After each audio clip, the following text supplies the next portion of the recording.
تو مدرسے کی غلطی الگ ہے، خانقاہ کی غلطی الگ ہے، جماعت کی غلطی الگ ہے۔ مدرسے میں اگر کسی وقت نماز میں گڑبڑ ہو رہی ہے، یا مدرسے میں کوئی آدمی کبھی چوری کر لے رہا ہے، یا کبھی مدرسے میں ظلم ہو گیا، اس طرح کی کوئی عملی کوتاہی پائی جا رہی ہے تو یقیناً بلا شبہ گنہگار ہے اور غلط کر رہے ہیں، اس کی مذمت کی جاتی ہے، اس سے روک ٹوک کی جاتی ہے، اور روک ٹوک کرنے کا حق ہے، اور اپنے آپ کو درست کرنا چاہیے، کوشش کرنا چاہیے، سب اپنی جگہ بجا۔ لیکن اس غلطی پر نہ ان کو گمراہ کہا جائے گا، نہ راہ راست سے ہٹا ہوا کہا جائے گا، نہ بدعقیدہ کہا جائے گا، بس غلطی کر رہے ہیں۔ مدرسے یا خانقاہ میں آپ کو یہ نظر نہ آئے گا کہ وہ آیات کے معنی میں ہیر پھیر کر کے لا کے مدرسے کو فٹ کرتے ہیں، مدرسے کے فضائل ایسے بیان کرتے ہوں کہ سارے شعبے آپ کے اس کے نیچے چلے جائیں، یہ کہیں نہیں ملے گا، ایسا وہاں نہ ملے گا۔ لیکن یہاں آپ جماعت میں دیکھیں گے تو یہاں ایک سوچ تیار ہے، ایک نظریہ تیار ہے۔ بعض علاقوں میں تو ہم نے یہاں تک دیکھا کہ شادی کے لیے، رشتہ کے لیے بھی سال لگانا شرط ہے، سفر ہوتا رہتا ہے، شادی کے لیے بھی سال لگانا شرط ہے، اور بڑے بڑوں سے اس کی تصدیق ہو گئی کہ امامت کے لیے سال لگانا شرط ہے۔ وہ جہاں ان کا نہ چل پائے وہ الگ بات ہے، لیکن جہاں ان کا زور و بس چلے گا امامت کے لیے سال لگانا شرط ہے۔ تو یہ فکر کی غلطی ہے، یہ نظریہ کی غلطی ہے، یہ سوچ کی غلطی ہے جو جماعت کے اندر گھس آئی۔ یہاں تک باتیں پیدا ہو گئیں کہ دین کا کام اگر ہے تو یہ جماعت کا کام ہے، باقی یہ جو کام مدرسہ، مسجد، خانقاہ، یہ سب جو لوگ کر رہے ہیں یہ دین کا کام نہیں۔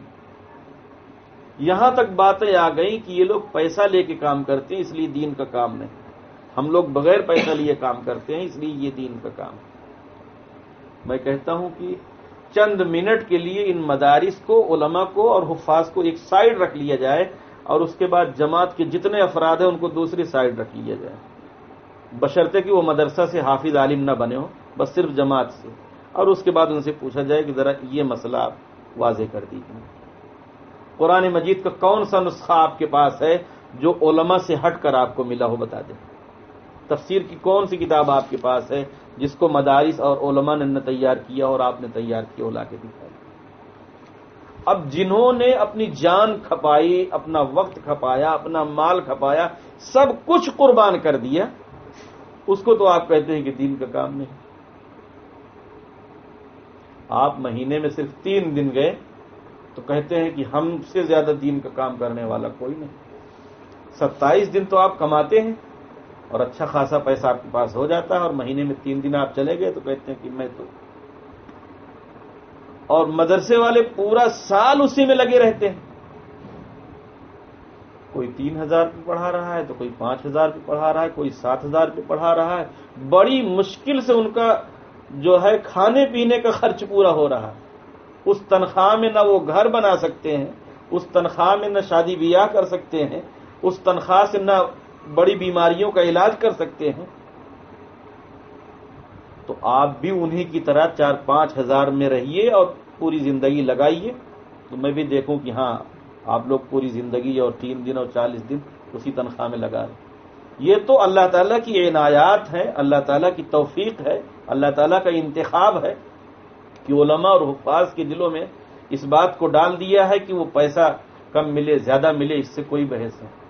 ان کی نظر پیسے پر ہوتی ہی نہیں جو کام کرنے والے ہوتے، جیسے بھینس خریدنے والے کی نظر دودھ پر ہوتی ہے، گوبر پر نہیں ہوتی، ایسے ہی جو دین کا کام کرنے والے مدارس میں، خانقاہوں میں ہیں، ان کی نظر تنخواہ پر نہیں بلکہ کام پر ہوتی ہے، وہ تو فری میں ملتا ہے۔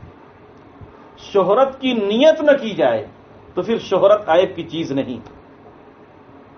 انبیاء کرام مشہور ہیں، صحابہ کرام کی شہرت ہے، فقہا کی شہرت ہے، صالحین کی شہرت ہے، لیکن انہوں نے نیت نہیں کی تھی۔ وہ شہرت قابل مذمت ہے اور معیوب ہے جس کی باضابطہ نیت کی جائے کہ ہم مشہور ہو جائیں، اور بغیر نیت کی اگر شہرت ہو رہی ہے تو وہ تو اللہ تعالیٰ کی طرف سے عنایت ہے اور عطا ہے۔ وہ پیسہ تو بغیر نیت کے ان کو مل رہا ہے، اور انتظاماً مل رہا ہے، ضرورتاً مل رہا ہے، کوئی اور راہ نہیں. ایسے بھی علماء اور حفاظ موجود ہیں جن کے پاس ضروریات کا انتظام ہے تو بغیر تنخواہ کے کام کرتے ہیں، بغیر تنخواہ کے کام کرتے ہیں. یہ دوسری یہ ایک اعتراض ہے کہ جھٹ سے یہ جواب دیا جاتا ہے کہ مدرسے میں بھی تو غلطی ہے، خانقاہ میں بھی تو غلطی ہے. اس کا صاف صاف جواب یہ ہے کہ مدرسے اور خانقاہ کی کوتاہیوں کا تعلق عمل سے ہے اور جماعت کی کوتاہیوں کا تعلق فکر و نظر سے ہے. یہ بہت بڑا فرق ہے. اس لیے اس کی جانب اصلاح کی توجہ زیادہ کرنی ہوگی کہ جس سے آدمی گمراہی کے دہانے پر جاتا ہے، اور جس میں آدمی فقط فاسق ہوتا ہے اس کی جانب توجہ کچھ کم ہوگی. دونوں کے درمیان فرق رہے گا. ان دو باتوں کے بعد اب ایک بات وہ جو کچھ دیر پہلے آئی تھی کہ شورا امارت، عامتاً ہم اس عنوان کے بحث میں نہیں پڑتے، حالانکہ بہت سیدھی سیدھی بات ہے، بہت سیدھی سیدھی بات ہے. اللہ تعالیٰ نے جو مشورہ کا حکم دیا ہے، وَشَاوِرْهُمْ فِي الْأَمْرِ، مشورہ کریے امر میں، کام میں. اب مشورہ کوئی ایسی چیز تو نہیں ہے میں پیشاب کرنے جاؤں یا نہ جاؤں آپ لوگ رائے دیجئے، میں نماز پڑھنے جاؤں یا نہ جاؤں آپ لوگ رائے دیجئے، میں کھانا کھاؤں یا نہ کھاؤں آپ لوگ رائے دیجئے، میں گھر بناؤں یا نہ بناؤں آپ لوگ رائے دیجئے. مشورہ کوئی ایسی چیز تو ہے نہیں. مشورہ کا مطلب یہ ہے کہ کوئی ایسا کام ہے کہ جو اب اکیلے حل نہیں ہو سکتا، جس میں کئی سوچ کی ضرورت ہے، کئی فکروں کی ضرورت ہے، الگ الگ ذہن کے الگ الگ خیالات کے لوگ ہوتے ہیں، الگ الگ دماغ ہوتا ہے. اب وہ مسئلہ مشکل ہے تو اب جوڑ لیا جائے اور ایسے لوگوں کو جوڑا جائے کہ جو اس میں مشورہ دے سکتے ہو. آپ مشکل میں پڑے ہیں مقدمہ میں اور مشورہ کر رہے ہیں موچی سے، وہاں تو وکیل سے مشورہ کرنا ہوگا. آپ بیمار پڑے ہیں، علاج کی ضرورت ہے، مشورہ کر رہے ہیں اس سے جو ٹھیلے پہ سبزی بیچ رہا ہے. اب تو مشورہ اس سے کرنا ہوگا کہ جو ڈاکٹر ہوگا، کہ کس ڈاکٹر کے پاس جاؤں، کس اسپتال میں جاؤں. تو مشورہ میں ایک چیز تو یہ ضروری ہے کہ اہل مشورہ سے مشورہ کیا جائے گا، ایسے آدمی سے رائے لی جائے گی جس کے اندر رائے دینے کی صلاحیت ہو، جو صحیح رائے دے سکتا ہو، جو اس فن کا جانکار ہو، سمجھدار ہو. یہ خاص چیز یہ ہے. دوسرے وہ کوئی اہم معاملہ ہوگا جس کو وہ آدمی حل نہیں کر پا رہا. بخار آیا تھا، چلے گئے ڈاکٹر کے پاس، لیکن مرض بڑھتا جا رہا ہے. اب اپنا دماغ کام نہیں کر رہا ہے کہ میں جاؤں تو کس ڈاکٹر کے پاس جاؤں. اپنے کو اس کی تفصیلات معلوم نہیں کہ کون سا ڈاکٹر اچھا ہے. اب مشورہ کی ضرورت پڑ گئی. خلاصہ یہ ہے کہ اہم معاملہ میں مشورہ کیا جاتا ہے. مشورہ کوئی کھلونا نہیں ہے کہ بس جس کام کے لیے چاہا مشورہ شروع کر دیا، جس بات کے لیے چاہا مشورہ شروع کر دیا، جب چاہا مشورہ کرنے بیٹھ گئے. یہ تو مشورہ کا مذاق ہے، یہ تو مشورہ کا مذاق ہے اور مشورہ کے ساتھ کھلواڑ ہے. مدرسے والے مدرسہ چلاتے ہیں، کتنا مشورہ کرتے ہیں. خانقاہ والے خانقاہ چلاتے ہیں، کتنا مشورہ کرتے ہیں. تجارت کرنے والے تجارت کرتے ہیں، کتنا مشورہ کرتے ہیں. مشورہ شریعت میں ہے تو اس کے کچھ آداب ہیں، اس کے کچھ شرائط ہیں، اس کا کچھ طریقہ ہے. ضرورت پر جب آپ کوئی کام کریں گے تو وہ کام اچھا ہوگا. کسی بھی چیز کی بہتات ہوگی، زیادتی ہوگی تو اس کی حیثیت ختم ہو جائے گی. یہ بیان کا جو سلسلہ ہے، حدیث پاک میں صراحت ہے. غالباً حضرت عبداللہ ابن مسعود رضی اللہ تعالیٰ عنہ سے لوگوں نے فرمائش کی کہ آپ، ہم لوگ چاہتے ہیں کہ روزانہ بیان کیا کریں، ہفتے میں ایک دن بیان کرتے. تو فرمایا کہ رسول پاک علیہ الصلوۃ والسلام اس بات کا لحاظ رکھتے تھے کہ ہم لوگ کہیں اکتا نہ جائیں، ہم لوگ کہیں اکتا نہ جائیں. تو ہم وہ کام نہیں کر سکتے کہ آپ لوگ اکتا جائیں. جب روز روز بیان ہوگا تو ظاہر سی بات ہے اکتا جائیں گے. وہیں آگے چل کر دوسری حدیث میں اتنی گنجائش ملی ہے کہ جب طالبین بہت زیادہ طلب ظاہر کر رہے ہوں تو ہفتے میں 3 دن تک کی اجازت. تو طلب کے اوپر یہ مسئلہ موقوف. اب جب بیان کثرت سے ہوگا، نماز کوئی بھی نماز ہم نے پڑھی، اعلان ہو گیا بھائی بیٹھو دین کی بات ہوگی، بھائی بیٹھو دین کی بات ہوگی، لوگوں کے دل سے اس کی وقات ختم ہو گئی. اب کوئی بیٹھنے کو تیار نہیں، وقات ختم ہو گئی. جہاں پانی بہت کم ہے، پانی کی پیداوار بہت کم ہے، دور سے لانا پڑتا ہے، وہاں پانی کی بڑی قدر ہے، بڑی حفاظت ہے. اور جہاں پانی کی فراوانی ہے وہ پانی کو پھینکا جا رہا ہے، پانی کو بہایا جا رہا ہے. جب کوئی چیز بہت عام ہوتی چلی جاتی ہے، بہت زیادہ، تو اس کی ناقدری لوگ شروع کر دیتے. تو یہی حال مشورہ کا ہے. مشورہ اہم امور میں ہونا چاہیے. آپ مشورہ کی کتابیں پڑھیں گے تو وہاں یہ بات ملے گی کہ مشورہ اہم امور میں ہونا چاہیے. ایک بات یہ ملے گی. دوسری بات یہ ملے گی کہ مشورہ دینے والے مشورہ کی صلاحیت رکھتے ہو. اب مشورے میں کیا ہوتا ہے، جس کو کچھ خبر نہیں،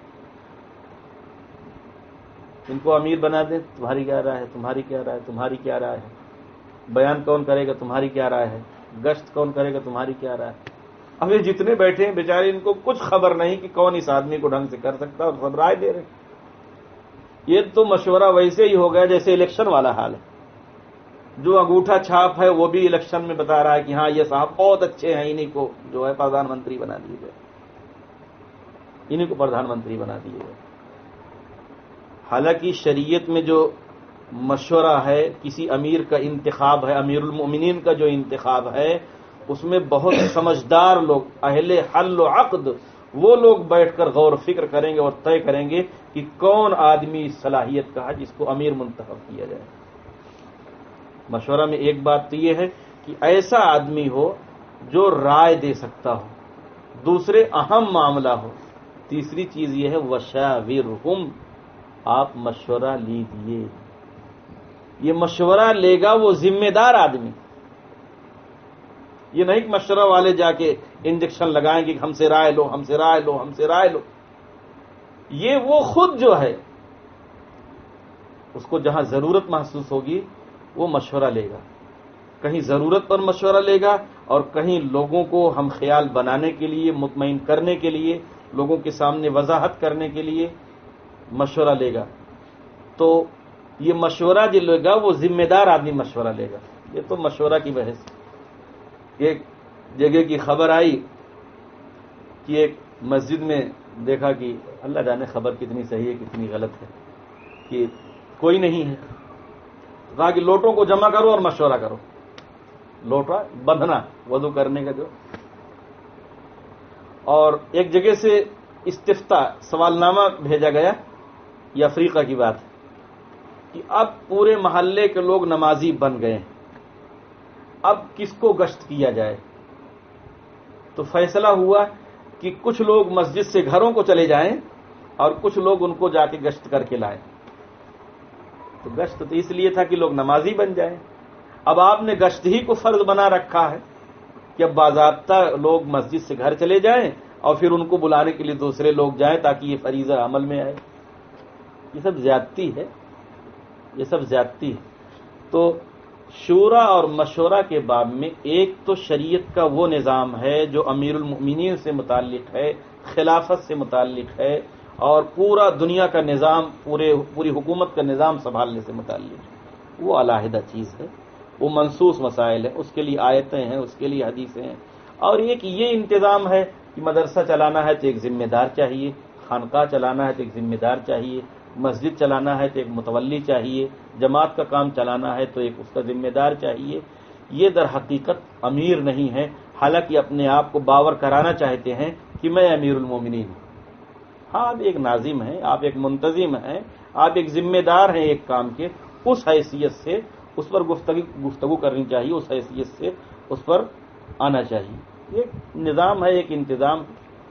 تو اب جہاں کے حالات ایسے ہوں کہ تنے تنہا کسی بندے نے کام شروع کیا، تنے تنہا، جیسے مدرسہ کھولنا تھا، کوئی آدمی گیا اور وہاں اس نے محنت شروع کی، لوگوں کو جوڑنا شروع کیا، چندے شروع کیے اور مدرسہ قائم کیا، تو وہاں وہ اختیارات اپنے ہاتھ میں رکھے. جو خون پسینہ جلا رہا ہے وہی اس کی قدر جانے گا. باپ کی گاڑھی کمائی بیٹا ایسے ہی جب پا جاتا ہے تو اڑاتا پھرتا ہے، اس کو اس کی قدر نہیں معلوم ہوتی. تو وہاں تو اختیارات وہ اپنے ہاتھ میں رکھے گا. اب جس کو وہ میٹنگ میں بلائے گا شورا مشورہ کے لیے، تو وہ لوگ صرف مشورہ دیں گے، اپنی حکومت نہ جتائیں گے. وہاں شورا کو اقتدار حاصل نہ ہوگا، وہاں تو وہ آدمی صاحب اقتدار ہوگا جس نے ساری قربانی دی ہے اور جس نے ان کو منتخب کیا. اور جہاں اس کے خلاف ہوگا کہ وہاں 4-6 افراد نے مل کر کچھ نظام بنایا اور کسی کو بلایا کہ چلو تم مدرسہ چلاؤ، تو وہاں اختیارات ان لوگوں میں کے پاس ہوں گے جنہوں نے بلایا، جنہوں نے انتظام کیا. تو کہیں کی صورتحال یہ ہو سکتی ہے کہ شورا کے ہاتھ میں قوت رہے گی اور جو منتظم ہوگا وہ ملازم کی حیثیت سے ہوگا، اور کہیں کا مسئلہ ایسا ہو سکتا ہے کہ جو محتمم ہے وہ صاحب اقتدار ہوگا اور شورا برائے مشورہ ہوگی.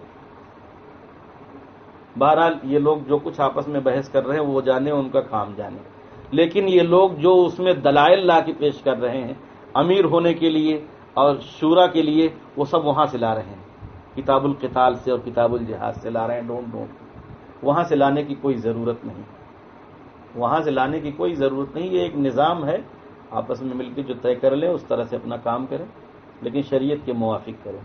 ہم ان جھگڑوں میں پڑنا نہیں چاہتے. ہم نے صاف صاف بتا دیا کہ چاہے مولانا سعد صاحب ہوں اور چاہے شورا والے لوگ، دو فریق ہوا ہے، دونوں فریق ایک ہی پلیٹ فارم پر ہیں، اگرچہ الگ الگ ہو گئے ہیں لیکن نظریات کے اعتبار سے، فکر کے اعتبار سے، کام کے اعتبار سے جو بنیادی غلطیاں وہاں ہیں وہی بنیادی غلطیاں یہاں. جس طرح سے آیات و احادیث میں توڑ مروڑ وہاں ہے وہی یہاں. جس طرح سے کام کا مقام و مرتبہ وہاں زیادہ بیان کیا جاتا ہے ویسے یہاں بھی بیان کیا جاتا ہے. جس طرح سے نااہل لوگ وہاں بیانات کرتے ہیں ویسے یہاں بھی بیانات کرتے ہیں. تو اس میں دونوں مشترک ہیں، ہمارے لیے دونوں برابر ہیں. دونوں حضرات سے ایک ہی گزارش ہے کہ اپنے کام کو اثر نو ترتیب دینے کی کوشش کریں، اپنے کام کو تجدید کرنے کی کوشش کریں. کسی بڑے اہل علم سے، بڑے اللہ والے سے رابطہ کر کے اس کے سامنے ساری باتیں رکھ کے اپنے مسئلے کو حل کریں. اور آسان سی صورت ہے کہ اگر یہ لوگ چاہتے کہ ہم ایک دم ٹھیک ٹھاک ہو جائیں تو دارالعلوم دیوبند کے قدموں میں جا کے پڑ جائیں کہ بھائی آپ لوگ ہمارے مسلک کے ترجمان ہیں اور یہ ہمارا مرکز ہے، اور آپ لوگ خط کھینچ دیں کہ یہ صحیح ہے یہ غلط ہے، جتنا آپ کہیں گے وہ ہم کہیں گے، جس سے آپ منع کر دیں گے اس سے ہم مان جائیں گے. بات ختم، سیدھی بات ہے. باہر کیف یہ چند باتیں اس وقت عرض کرنی تھی. اللہ تعالی ہم سبوں کو صحیح سمجھ نصیب فرمائے اور حق پر ہم سبوں کو قائم و دائم رکھے، باطل سے ہم سبوں کی حفاظت فرمائے، آپس کے انتشار سے، آپس کے جھگڑوں سے محفوظ فرمائے، سنجیدگی کے ماحول میں محبت کے ساتھ، شفقت کے ساتھ، اچھے انداز میں کوئی بات کہنے کی اور سمجھانے کی توفیق عطا فرمائے اور اس پر عمل کی توفیق نصیب فرمائے. وآخر دعوانا الحمدللہ رب العالمین.